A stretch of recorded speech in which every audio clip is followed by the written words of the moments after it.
the patient can be washed between the cheeks of the buttock and wiping from clean to dirty up the crack of the buttock, and then covered up again with the bath blanket while the washcloth gets rinsed off thoroughly in the basin. And after the mitt is made again, the rinsing begins in the same fashion as the washing was done. This is again a time that distraction by talking to the patient can help relieve some of the uncomfortableness of from the patient's point of view by having someone else washing their buttock area for them.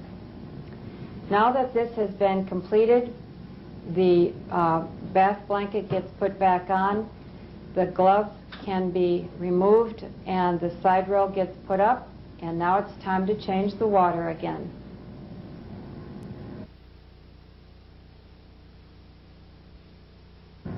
Fresh water has been obtained, and the gloves has been reapplied because the last portion of the bath is going to be to wash the perineal area.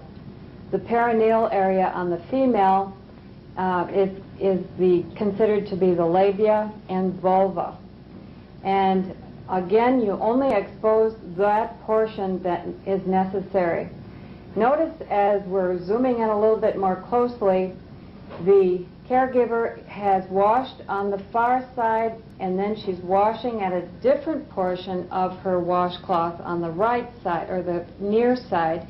And now the last or third wipe is down the center, called the vulval area. And she's only going from top to bottom or from front to back. You never then go from back to front. Let's see it in slow motion this time as she rinses. The far side from top to bottom on the labia on the far side. Then she uses a separate portion of her washcloth and wipes from top to bottom on the right side, or closer side to her.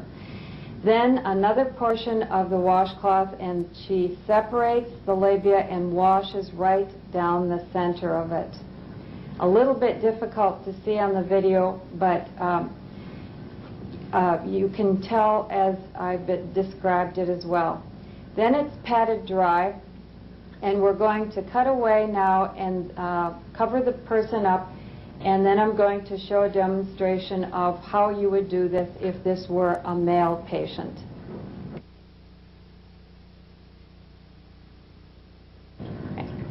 As with washing the perineal area of the female, for the male peri area, you're going to put the gloves on, have your fresh water, and make your mitt. And then you're going to gently raise the shaft of the penis with one hand.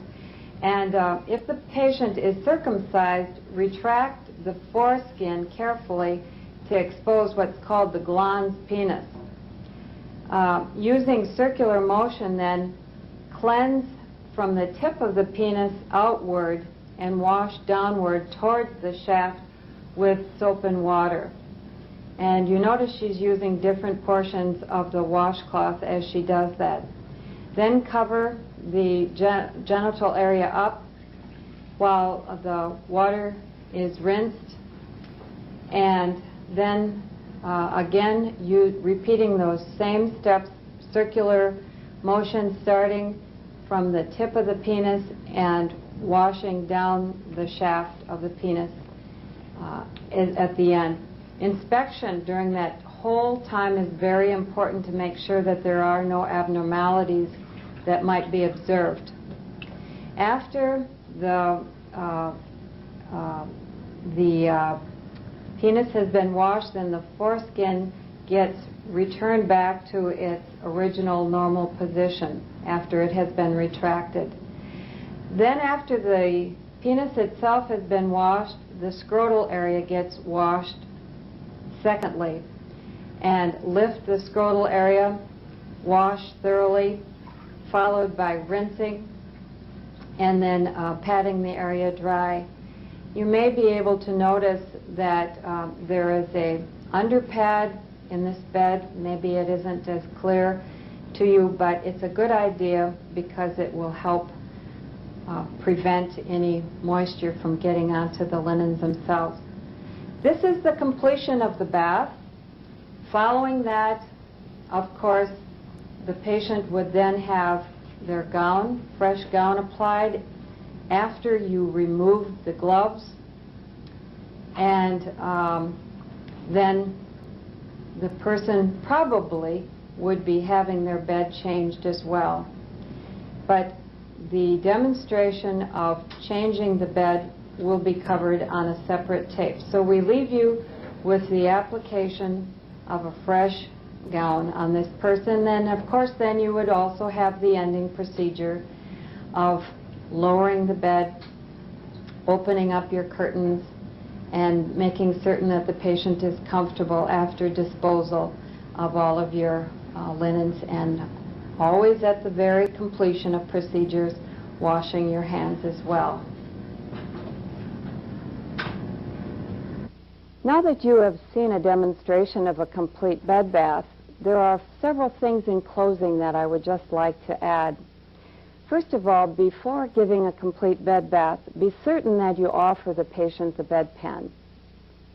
It can be very uncomfortable for a person who has elimination needs to go through a complete bed bath without an opportunity to do so.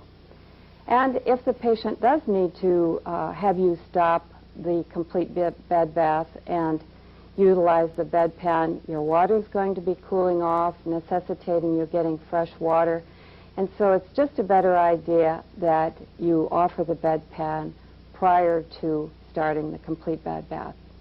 The second thing is that you need to get in the habit of always checking the water temperature, which, as you remember, is to be between 105 and 110 degrees. Always check it with a water thermometer.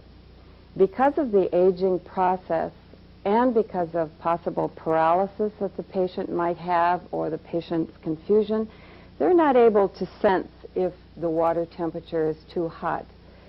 And they could become burned if you were just relying on your hand to get the water temperature correct. So take the guesswork out of it and always use a water thermometer.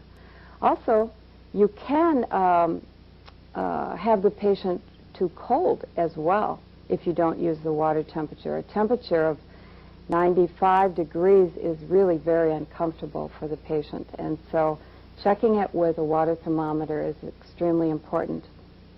Also, watch out for drafts and chilling of the patient. Because you're busy doing the complete bed bath, you probably are going to be perfectly comfortable in the patient room. But you might notice by what the patient is saying or by their behavior, such as being chilled, seeing goosebumps, things like that, that the patient is uncomfortably cold. So if you see that happen, be certain to address that by providing additional bath blankets, warming up your water, raising the temperature in the room, or whatever is necessary to make the patient more comfortable. I hope you found this tape useful and helpful to you in demonstration of how to give a complete bed bath, and trust that you will always continue to utilize this bath procedure when giving a complete bed bath.